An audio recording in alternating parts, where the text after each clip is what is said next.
On today's Smart 7, the King makes his first speech, more Boris COVID controversy and lots more. It's Wednesday, 8th of November. It's roast dinner day and happy birthday, Gordon Ramsay. The Smart 7. It's news, but Not the news.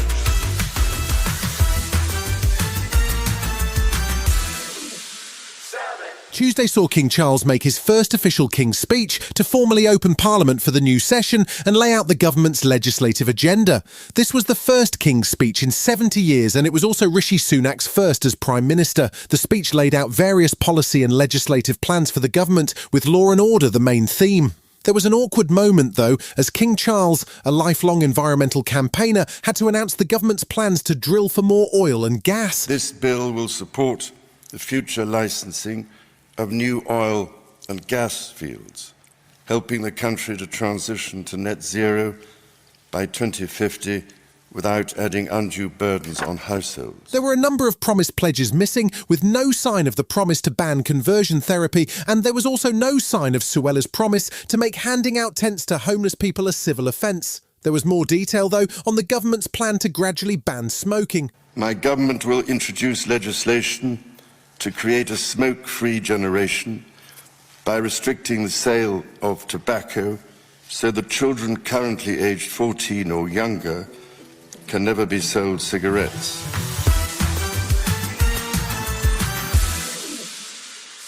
For a Prime Minister who's been keen to position himself as the candidate for change, there weren't many big ideas in the King's speech. Instead, there was a focus on the plan to drill for more oil and gas, which is seen as a trap for the Labour Party, along with the pledge to ban smoking, a focus on law and order, and a pledge to appoint a regulator over English football. Labour's Chris Bryant was pretty damning in his assessment of Rishi's big plan. This isn't a legislative programme for a year. We could get all of this done in a fortnight and then have a general election. The whole of last year. Yes, we could. Of course we could. Most of it is just tinkering. Labour leader Sir Keir Starmer was equally unimpressed, saying the speech lacked any major legislation and was an exercise in economic miserabilism. What we have before us is a plan for more of the same. More sticking plasters, more division, more party first, country second gimmicks.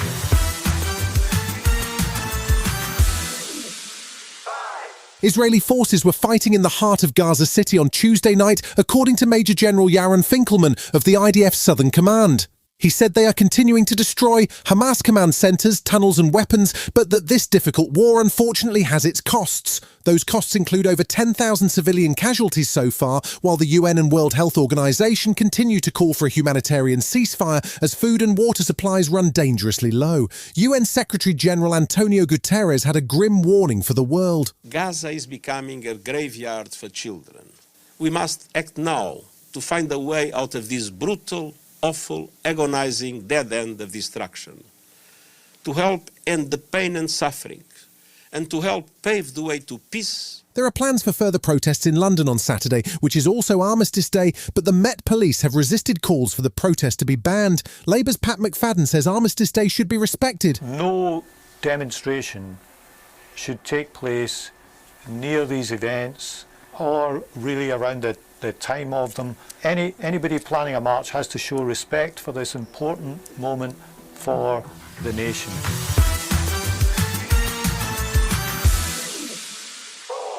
The COVID inquiry is continuing its work this week, still focused on what went on in Downing Street in the early days of the pandemic. This week we'll see more senior aides from Number 10 testify, which included on Tuesday Boris Johnson's former Chief of Staff, Edward Lister.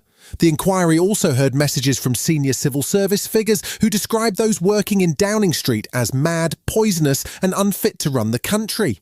Lord Lister also confirmed that he had in fact heard Boris utter the famously callous phrase that various ministers have denied he ever said, that instead of a second lockdown, they should just let the bodies pile high. We'd had the summer. Hospitality had opened up. There was immense pressure to keep the economy moving forward, and the R number was starting to rise. And this was the debate that was going on. Do you now lock down or do you keep going? Still to come on the Smart 7, Louis shares his love of Speedos and Jack Reacher is back right after this. Welcome back.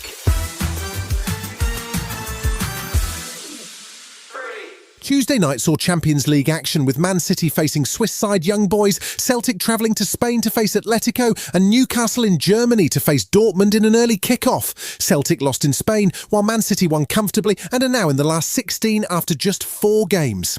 Things didn't go well for Eddie Howe's men, who've had a shaky first season in the Champions League. They lost 2-0 to Dortmund and will have work to do to reach the next round, with only 4 points from 4 games so far. Newcastle have been struggling with a long injury list, and Eddie felt it was just too much for his team. The players gave so much on Sunday, so it's not a question of me sitting here and questioning what they've given. I think they've given what they could give. But I think maybe the game just came too quickly for us. The turnaround was, after what they've given in recent weeks, maybe just a day too early.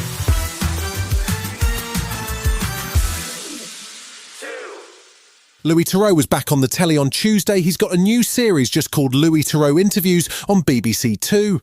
His first guest was boxer Anthony Joshua, and he spent an hour in the ring with the heavyweight. As part of his promotional drive for the new series, which also includes interviews with Pete Doherty and Joan Collins, Louis popped up on Radio 1 to share his unpopular opinion with Greg James. Apparently he's fond of Speedos. My unpopular opinion is that the very tight swimming trunks, sometimes known as Speedos, are given a bad rap, and this fad, which for board shorts, is misbegotten.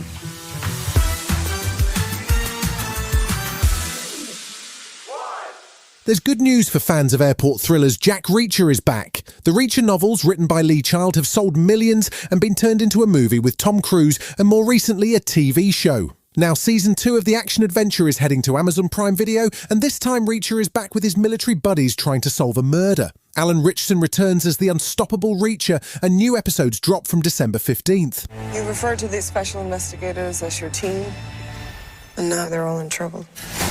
They were tortured. They dumped them from a helicopter, and they're coming after us. Good. You've been listening to The Smart 7. We'll be back tomorrow at 7 a.m. Hit that follow button and have a great day. Give us 7 minutes and we'll give you the world. We made USAA insurance for veterans like James. When he found out how much USAA was helping members save, he said, It's time to switch. We'll help you find the right coverage at the right price. USAA. What you're made of, we're made for. Restrictions apply.